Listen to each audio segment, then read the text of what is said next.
Hello and welcome to the Three Lions podcast. My name is Russell Osborne and this is an independent England football supporters podcast that aims to look at all aspects of our national side. Most recently, we look back on the 3 games the senior men played. That is still available at threelionspodcast.com and all your usual podcast platforms wherever you may get your downloads from. Now, in this episode, we're going to look back on the Under-21's dismal European Championship campaign. I'm going to do that with Lauren McCann, writer for the England Academy blog.co.uk. That's coming soon. But first, the Lionesses are in action soon, and Risa has announced a squad of 24. We'll catch up with Rich Laverty in a moment. But first, that second squad, named by Risa on the 30th of March, is as follows. Goalkeepers: Karen Bardsley, Sandy McIver, Ellie Roebuck, Carly Telford. Yes, 4 of them. Defenders: Millie Bright, Lucy Bronze, Neve Charles, Rachel Daly, Alex Greenwood, Demi Stokes, Millie Turner, Leah Williamson and Lottie Wubben-Moy. In the midfield, Fran Kirby, Jordan Nobbs, Jill Scott, who'll be looking to add to her 150 caps, Georgia Stanway, Ella Toone, Kira Walsh, and up front, Bethany England, Lauren Hemp, Chloe Kelly, Beth Mead, and Ellen White, who got her very first Lionesses hat-trick in that 6-0 victory over Northern Ireland recently.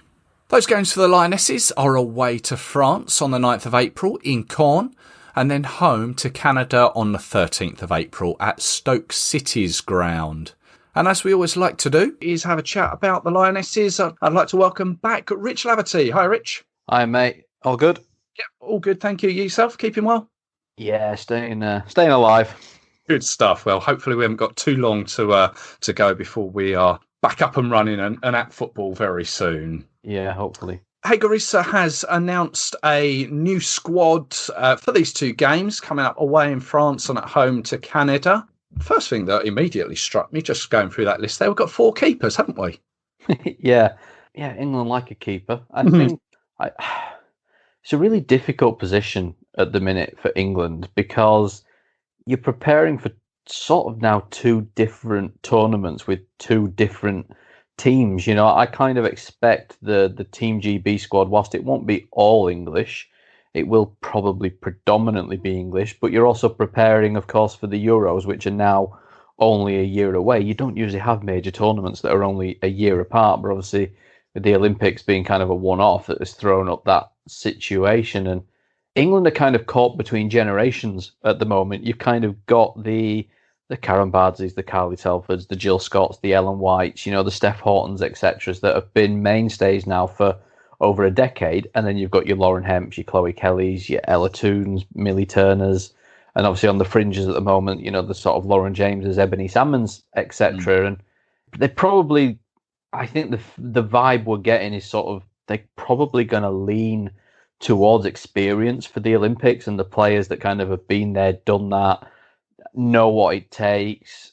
And at the end of the day, the players that qualified us for the Olympics, and probably the younger ones, bar probably a couple, are probably being looked upon for the Euros. So you're kind of seeing these squads fluctuate now where, you know, we've sort of seen players now find out, obviously it was well publicised the other week that some players found out, obviously they were not on the shortlist anymore for the Olympics. And, you know, obviously Hannah Hampton is the only one publicly we found out about because of the situation that arose with her finding out just before a league game. Obviously, she's now not in the England squad. So you kind of look at it and think, I don't think she's being punished. I don't think it's anything like that. I think they're prioritising the players that are probably on that shortlist. I think the 35 player shortlist now, I think you're probably looking at the 24 players that are in this England squad, plus probably Nikita Paris and Steph Horton, who are obviously unavailable for one reason or another.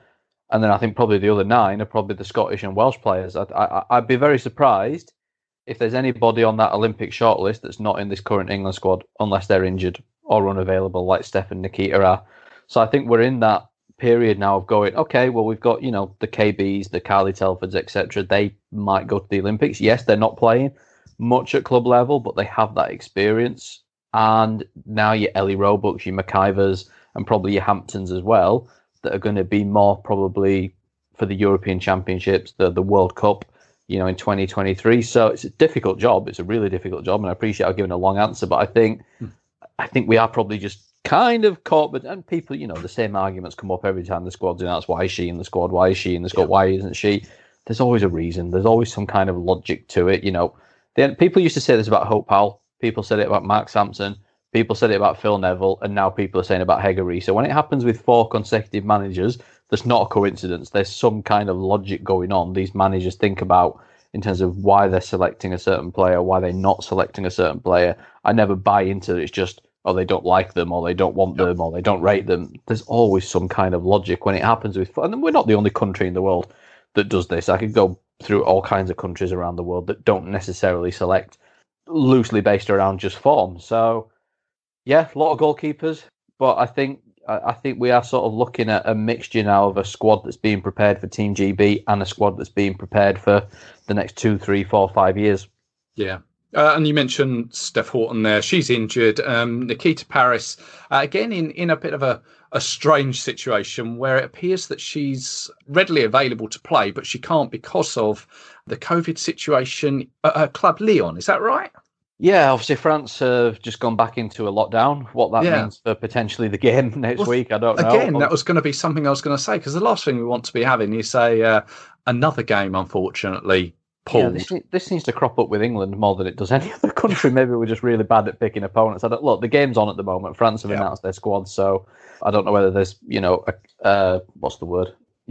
But a way for, elite sport to carry on. I don't know what their specific protocols are, but yeah, obviously it's not ideal for Keats, and it's tough because with the Olympics, if we were preparing for a tournament where it was just England and you had 23 players, you'd probably go, okay, look, Keats will be in, she can afford to miss a few camps. I think right now, though, with it only being 18 players, and you're picking from 3 countries, because I think they've confirmed there isn't going to be anybody from Northern Ireland in the squad, it's difficult for Keats now because she's doing quite well for Lyon. She's having a better year than she did last year. She's up there as one of the top scorers in the league, sort of up there, with players like Bunny Shaw and Katoto, etc. But she's not being able to be involved in camps. She's not worked with Hegaree yet, and Hegar's going to take Team GB. So I think at the moment it's looking very difficult for Keats to be in that Team GB squad because, I look at the strikers. I look at Beth England, look at Ellen White, look at Lauren Hemp, Chloe Kelly.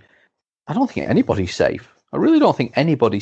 Beth England's not played that. She's not been a regular starter for Chelsea. Yeah, and you just think, well, if we're even question marking her, she's in the England squad. It's going to be really tough for Keats. Beth Mead's been in and out. It's absolutely brutal when you're sort of looking at who are these 18 going to be, and like you say, before you even take into account Scotland and Wales, just to drop 5 or 6 from the current England squad is tough enough before you take into account the other countries. So, yeah, it's not obviously Keats' fault that she can't partake in the camps, but it's probably and potentially costing her an Olympic spot at the moment. Yeah, very unfortunate. There's no Tony Duggan, no Izzy Christiansen, and we mentioned Beth Mead there. She wasn't initially picked for the Northern Ireland game, and I think, wasn't it that Hegaree had said that her form wasn't up to it, and then she found her way through a bit of luck and got herself back in the squad, I think, wasn't it, for the last game? But the likes of Tony Duggan and Izzy Christiansen, can they feel a little bit hard done by? It fluctuates so much at the moment, doesn't it? I think Izzy had a really good run, but obviously she'd been out of the England setup for a while, and it's very difficult because life moves on so quick. You look at the young talent coming through now. You look at the players that have worked their way in over the last few years, the likes of Lauren Hemp, the likes of Chloe Kelly, again, the likes of Ella Toon, who all play those attacking positions. And Izzy obviously dropped out shortly before the World Cup, again, through no fault of her own, because she got injured in the She Believes. She missed the World Cup, and she was at Lyon. She wasn't really playing at club level, and she's come back and she's done really well. But it's sort of when you drop out, even if you only drop out for a little bit, bang, someone's there. Someone comes in to take your place. And probably in terms of Izzy Christensen's position, that player is probably Ella Toon in terms of an attacking midfielder. And, Ella's having a great season, and it's just difficult. It's the same with Tony Duggan. Tony's always been a little bit unlucky. Like, she always needs to get injured before a major tournament with England, and that's been kind of like a consistent thing for Tony throughout her career. And again, she's just another one that, she just dropped off the radar a little bit. Maybe if she does what Izzy Christensen did, maybe comes back to the WSL next. I think her contract's up at the end of this season. So, and obviously with probably the COVID situation and the travel problems, it wouldn't surprise me if Tony did come back to England this summer. And, if she comes back and starts, tearing up the WSL, you got every chance of working your way back in. But it's very difficult because, getting injured, it's not a player's fault, but you miss a few camps, and the depth that England have now, there is someone there waiting to pounce. And if they do pounce and they take their opportunities, like Lauren Hemper's done, like Chloe Kelly's done, like Ella Toon's done, and when you think about, you've got Lauren James still waiting in the wings, you've got Ebony Salmon, the players that are now dropping out, it's very hard to see them getting back in unless they're really, absolutely at their very top level. So international football is just, it's ruthless. It's really ruthless. And to have that kind of depth, that's what we need. That's what we need with England. We want to start winning tournaments. We haven't been winning tournaments. We keep saying we've had a great, 5-6 years since the 2015 World Cup, and we have, but we haven't won anything yet. So, trophies count. Trophies count, exactly. And, that's what we got 3 opportunities now in 3 years. We've got an Olympic Games, a European Championships, and a World Cup. So, and I think we've got a supremely talented group of young players that are coming through that could be, probably the best group coming through since the, the Lucy Bronze group, the Tony Duggan, Jordan Nobbs, etc., sort of 10, 11 years ago. And, time doesn't stand still for anyone. It doesn't matter who you are. If you're out and you get injured or you're dropped or you're not playing well, you're going to have to do something really special to get back in over this next bunch of, the next generation coming through, because they are supremely talented players. Exciting times. One thing that I'd like to bring up, but not maybe spend too long on, the last squad where we beat Northern Ireland 6-0. Eni Aluko, former Lioness, she mentioned there was the lack of diversity as it only had one non-white player. Now, looking at this squad again, we're in a similar situation. Was this sort of issue brought up in your circles? And is it something that Hege Riise has noted? Is it important? I mean, of course it's important in this day and age, but is it, I don't know how to really put it, but is it important? It's definitely important. I think the important aspect, I've always found this a really difficult thing to talk about because I'm a white male. I can't recognize and be in that position, of whether you have those prejudices against you or not, or whether it affects a person's career, a person's life. I don't know. I think the interesting thing for me is I don't think it's about necessarily. Look, Lauren James will play for England for many, many years. She's very, very young. There's no need for her to be immensely rushed in there right now. So will Ebony Salmon, and obviously, players like Nikita Paris and Demi Stokes, have played for England for many years, as did Eni Aluko and as did Leanne Sanderson and Nitra Asante and others before them. I think Mary Phillip was the first black player to play for England women. I think what's more interesting is I look at the men's side, and I think there's a real, probably quite level. I'd have to look at the squad, but there's a lot of black players in the men's squad, and I think, does that go down then to maybe the opportunities they're getting as children, as youth team players in their local areas, the demographics? Are there the same opportunities maybe for girls, and are we getting them through the system? It's not a case of, I think once they get to this level, if they're good enough, they'll play. It's, for me, there's not as many coming through.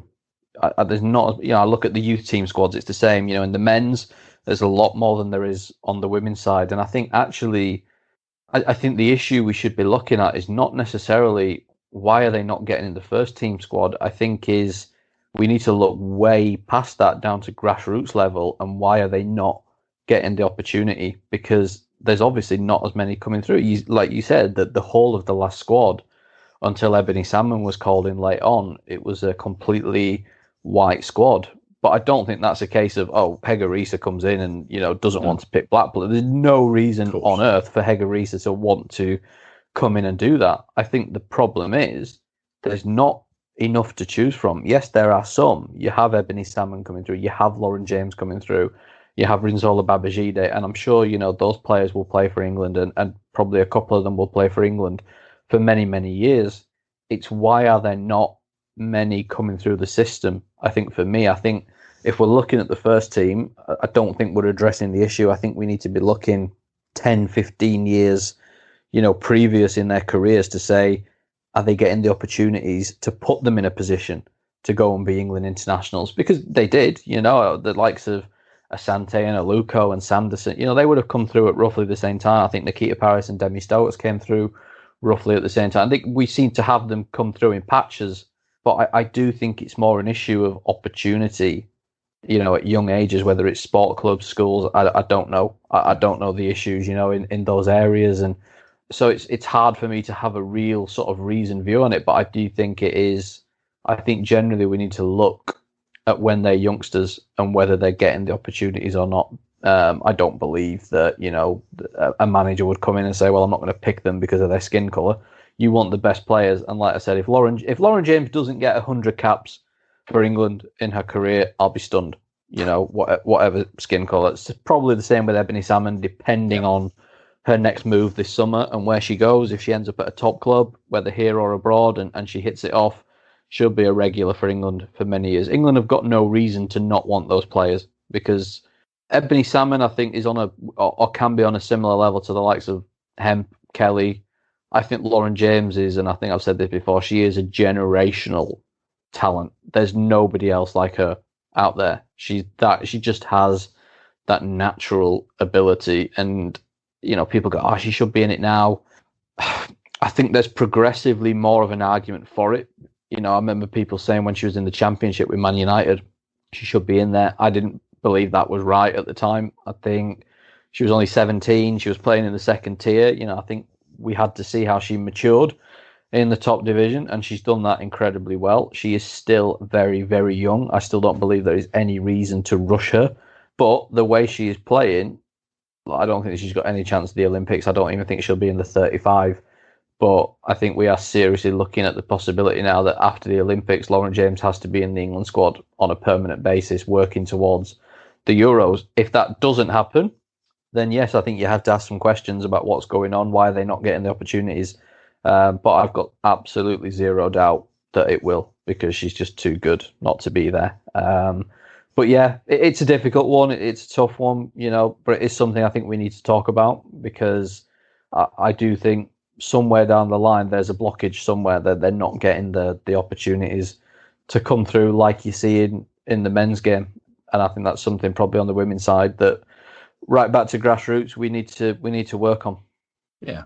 Okay. Well, we'll keep tabs on that one. We'll keep an eye on that one. I'm sure it will sort itself out as it goes along. Because there's no reason, as you say, the likes of Lauren James can't make her way in and be a regular. And you said it there, 100 caps. The one thing you didn't say though was you'd eat your hat. I was kind of hoping that we might have a photo of you maybe eating a hat. But I think 100 caps. How old? Do you think Twitter will still be around when Lauren James gets 100 caps? Depends how quickly she goes through them. If it was America, you get 100 caps in about 3 years if you play for the US. Well, something a little bit more positive. These two upcoming games, France and Canada, will be shown on BBC 4 for viewers. And something that's happened, I think, since we last spoke, is this large deal that's happened for women's football on TV. The BBC and Sky sharing this package. It's a good thing, isn't it? Oh, it's great. It's absolutely great. And, I think it had been kind of well rumoured for a while that, Sky were coming in. I think the scope of it probably didn't hit anybody until we kind of had the media call with the FA and Sky about it the other week. And the fact they're actually putting it, front and central, it's going to be on Sky Sports main event, Sky Sports Premier League, and obviously with the BBC, it's going to be on BBC 1 and 2, or predominantly most of their games are going to be on BBC 1 and 2.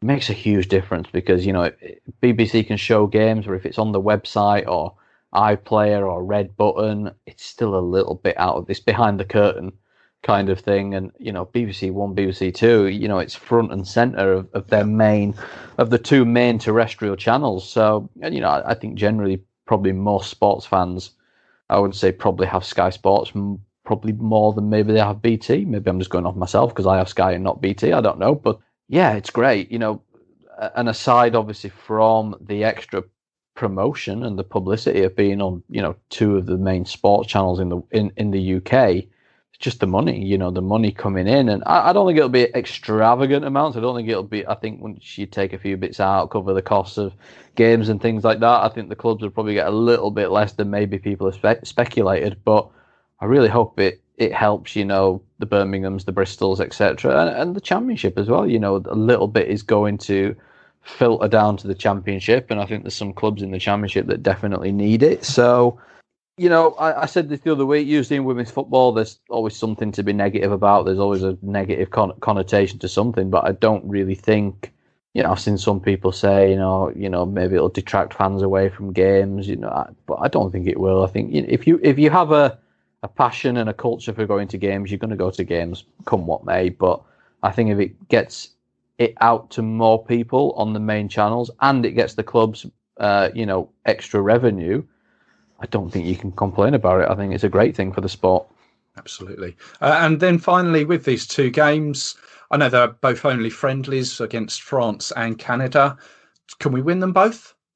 We can. I think they've got a good chance. At the end of the day, right now, it is just about getting games. We've had so few, we talked about it last time, the Northern Ireland game being the first game for a year. It's good to be playing more competitive games. It's a little bit of a shame that France are missing a few players because of obviously Lyon's COVID situation at the moment. So there's no Wendy Renard, there's no Amel Majri, Cascarino.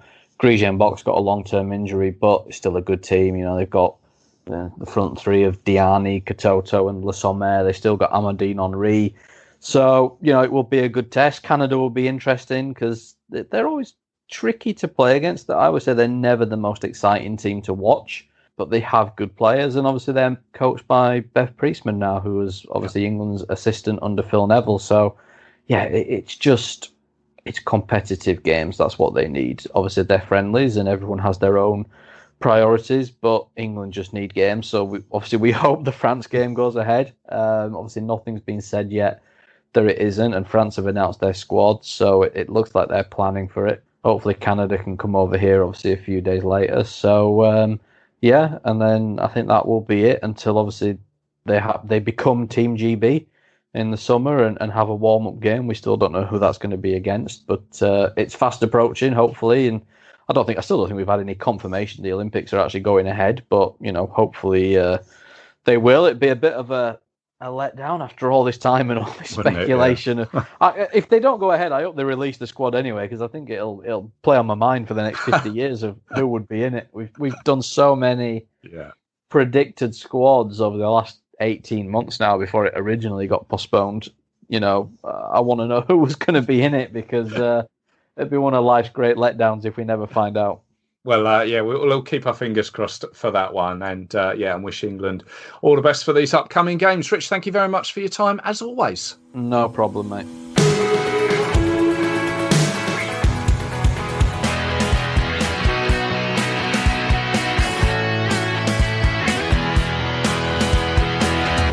Time to move on to the under-21s, unfortunately. We went into the game against Croatia having to beat them by 2 and hope Portugal defeats Switzerland. It's not an ideal scenario, relying on results elsewhere. As we'd previously lost to Switzerland and we'd previously lost to Portugal, we went 2 up. And then Croatia scored in the last minute to knock England out. As Portugal, as I say, they put 3 past Switzerland. It was all going our way until that last minute. It's time to cover it. I'd like to welcome to the podcast writer for englandacademy.blog.co.uk. I'd like to welcome Lauren McCann. Hello, Lauren. Hi. Welcome along. Thanks very much for having me. I'm excited. It's very topical debate at the minute, the under-21s. Isn't it? Yeah, and not for the first time, really. Just maybe it's the first time that we've spoken. Maybe just introduce yourself. Tell us a little bit about yourself. Yeah, so I'm Lauren McCann, and as you say, I write for the England Academy blog, and I'm based in Northern Ireland. You can probably tell from the accent. I'm a student in the minute, and just like covering the under-21s and the Euros, and we've done the previous pieces on just how they're getting on in the Premier League and abroad. So yeah. Enjoying it? Yeah, it's really good. It's great to see England finally producing so many great talents coming through. We're producing the talent, we're just not producing the results, are we? Yes, I'd say we lost to Switzerland in the first game, which was quite an unfortunate goal. It was a little bit deflected, looped over Ramsdale. Then we lost to Portugal, where there was a slightly debatable penalty. I guess it was a penalty, really. It was in the box, but it was very, very sort of touch and go. And then that last game against Croatia, we win a game, but we still go out in a heartbreaking fashion in the last minutes. On the face of it, who do we initially blame? Is it the players or is it manager Aidy Boothroyd? Because he hasn't really done himself many favours over the past few years, has he? No, this is like the third kind of time England have fallen at the Euros. Obviously, the first time it was penalties, and then the last two times disappointing group stage exits. And, he hasn't really helped himself with his comments this week, obviously saying, his job's to bring the players through for the senior side. But I think in this tournament, he definitely had enough talent. Most of those players are playing regularly in the Premier League. They had enough to get through that group. And the really disappointing thing was, they had so many attacking players, the likes of Smith Rowe, Eddie Nketiah, the top goal scorer and under-21's for England, and they didn't have a sniff. They didn't have a shot on target until the third game. And, you do have to point fingers at Boothroyd.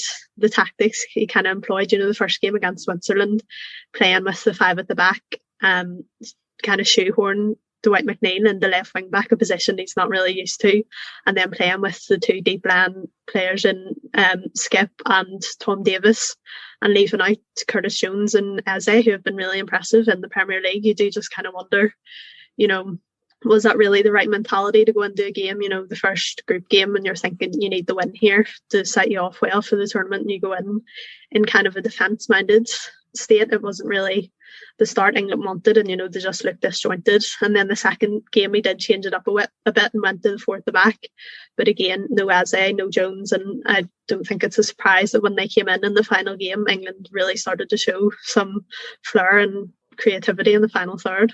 No, you're absolutely right. You mentioned Aidy Boothroyd there, made an excuse that it was in between the Portugal game and before the Croatia game that he said it was utterly impossible to win anything with the under-21s and that they were providing players for the senior team. He shouldn't be making comments like that publicly. He may be able to say that to his superiors at the FA, but that shouldn't be coming out in the public domain, should it?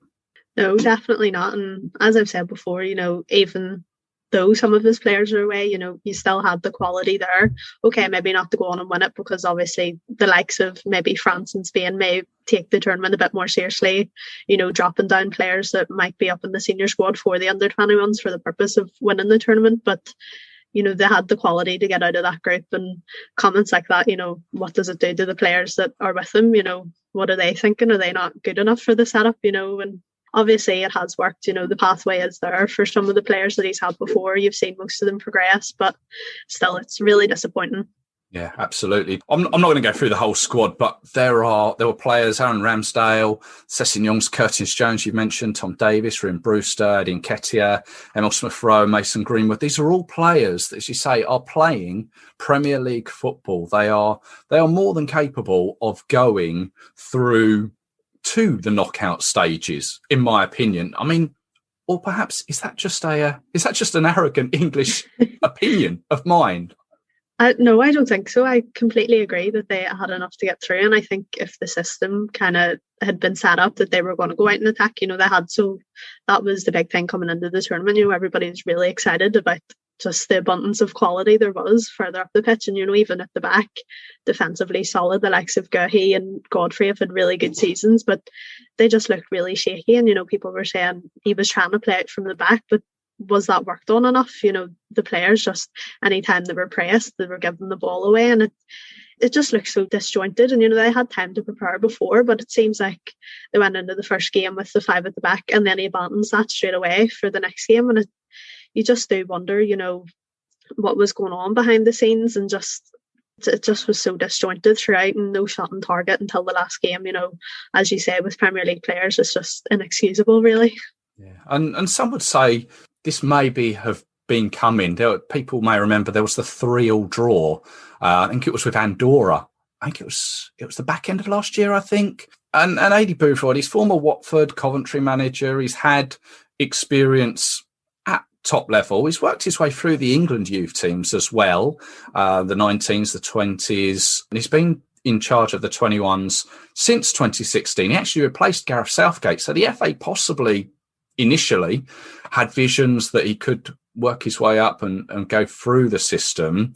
And he did win the 2018 Toulon tournament. But as you say, we've lost and gone out of the group stages. The last tournament, 2019, we lost to France, Romania, and then we drew with Croatia back then. And the players back then he had were immense. They were, I mean, we had the Dean Hendersons, Phil Foden, Mason Mount, Calvert-Lewin, Tammy Abraham. These were players that have gone on to further their England career. But perhaps, I don't want to be the one to say he can't, but maybe he's not the man to be doing this for England at youth level. Yeah, really, I do have to agree with you there because, you know, in the qualifying, it was almost faultless performance. I think England only dropped 2 points, but then they freeze in the big stage again and the players are there, the talent is there, it's evident for everybody to see, but it's just not coming together. And I think when it comes to that, you know, you could have given maybe the 2019 tournament, but now, you know, this tournament he was going and he really had to win, and just even to get out of the group stage would have been an improvement on the last one. But to fall again, you know, in such disappointing circumstances, you know, at least the England of 2019 scored a few goals and we have 2, but you know, it wasn't enough, and leaving it down to the final game in Croatia, as she said, relying on other results as well, it was always a dangerous game to play. So I do think questions really do have to be asked, and whether he will continue, it will be really interesting to see. And I believe, you might have to correct me if I'm wrong, but I believe his contract is up at the end of when this tournament will finish, because it's a split tournament. They've played this group stage, and then obviously because of COVID, the knockout stages are end of May, beginning of June. So I think his contract ended, or is going to end of June time. I personally can't see that the FA are going to renew that. I mean, at the time we're speaking, he is still in a job. What are your thoughts there? Yeah, I think, you know, he can't continue after another failure at a major tournament, and the question will be, where do they go from here? You know, they promoted from within last time with Boothroyd stepping up to the under-21's. Are they going to do the same again, or are they going to recruit from outside? You know, I heard a lot of people saying Steve Cooper would be their ideal replacement, but obviously I don't think he's going to leave Swansea when he's got them in such a good position, and many feel letting him go was a big mistake from the FA. Obviously worked wonders at the under-17 World Cup, winning it. Now the players that he kind of had then are coming through now, but I think that would be a backward step for him. So yeah, I don't know who's going to put their name in the hat, but they are going to get a talented group of players, and maybe, you know, a fresh outlook going into the next qualifying campaign, and they can really start to fulfil their potential on the international stage before then stepping up to the senior side. Yeah, just on an immediate level that I thought, I mean, Frank Lampard is obviously out of a job, had previous England experience. Eddie Howe has been touted as a future England manager, was at Bournemouth, is currently out of job as far as I'm aware. Both of those could seriously come in and impose their thoughts and ideas and visions to an England youth team with the vision, with the view to maybe taking that top job at England. Yeah, I do like the suggestion of Frank Lampard. I saw that recently linked as well. And, you know, he worked wonders at Chelsea with the young players, and, you know, certainly you probably know the youth system as well, the Chelsea players then coming through up into the under-21. So I think he would be a really good appointment. You know, he kind of has a point to prove now as well. And the way he likes to play football, I think, would really fit the style of the England players, and he gives young players such confidence that he would be a really great appointment. Eddie Howe too, you know, another one who kind of has a point to prove, but I think at the moment he's being tentatively linked to Celtic, so I'm not sure how much the FA will be able to persuade him. I think he's still intent on club management, but yeah, Frank Lampard, I don't know again if he would be open to the offer, but certainly, you know, if the FA want to go appointment from within, and, you know, after Southgate, maybe Lampard will look at it as following the same sort of path that Southgate did. But I definitely do think he could be an interesting appointment, and he could probably get the best out of the young players there. Oh, it's an interesting one to watch. I mean, with the under-21s, I've said it before. Maybe I'm out of touch, but I've always kind of been of the opinion that players like Jude Bellingham, Phil Foden should be used in these tournaments to give them the tournament experience, to give them the exposure before they move on to the seniors. But clearly, they are more than capable of going through and being part of the senior team as they've shown us. But the players that we've got that were part of this 21 team, who comes away with any credit? I mean, immediately I think Ramsdale was, okay, the first goal that went over against Switzerland was deflected over him. He couldn't really do a great deal about that. But some of the shots he saved, he had a fairly decent tournament and surely is one for the future. But who else can come away with some credit? Yeah, I agree with Ramsdale. He's had a really difficult season as well with Sheffield United, and to come and produce the performances he did, it was a real good show of his character, to be able to bounce back. I thought Oliver Skip as well was mightily impressive. England were coming, a lot of attacks were coming through the centre of the pitch, and he did well in breaking up play and then releasing players further forward. So I was a big fan of his. Eze and Jones, when they both came on, they added that bit of creativity, that injection of pace, the ability to drive at players going forward. So I think that kind of quartet were the ones to come away with credit. So we have got players there that can make the step up to the seniors soon. But do you think some of these players should have the tournament experience, the likes of Bellingham and Foden, or do you think we're in a position where we can pop them into the first team and they're fine? I think Phil Foden, definitely. I think he's ready for the first team now, and he's shown in his games for the England senior team that he kind of belongs there. I do, I see the logic of bringing Bellingham in and kind of betting him in, and considering he's been exposed, first team football in the Champions League, he does kind of come with that pedigree. But the likes of Spain and France, they did drop some of their players down to the under-21s just to bring them through that tournament, and I definitely think Bellingham, he didn't feature in the qualifiers, so I think obviously it was a good experience for him to go up and be training with the first team, but I definitely think he could have been utilised really well in the under-21s. He only came in for his under-21s debut near the end of the campaign, and even then, he scored and he was really impressive. So I definitely think they could have made use of a player like him. But I think Phil Foden, he's already established himself and establishing himself in Man City. It's no mean feat either. So I think he was definitely ready, and he did have the previous experience of the 2019 Euros as well. So I think he was ready for the step up.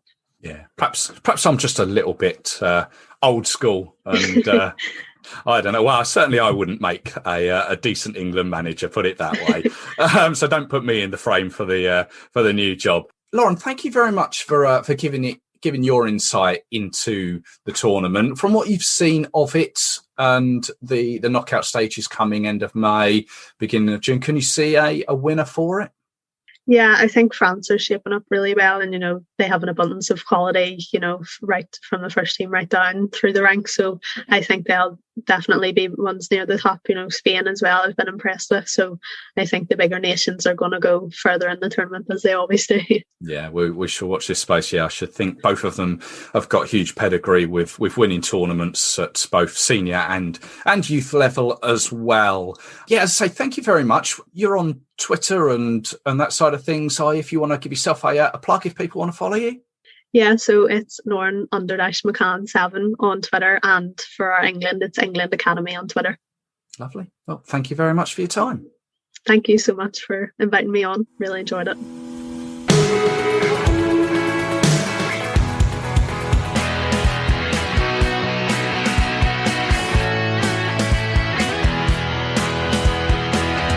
Thank you very much to Lauren there. Hope you enjoyed that. As she mentioned, you can find her on Twitter, as you can Rich Laverty too. And as I'm sure as time goes on, we will speak with both again in the not too distant future.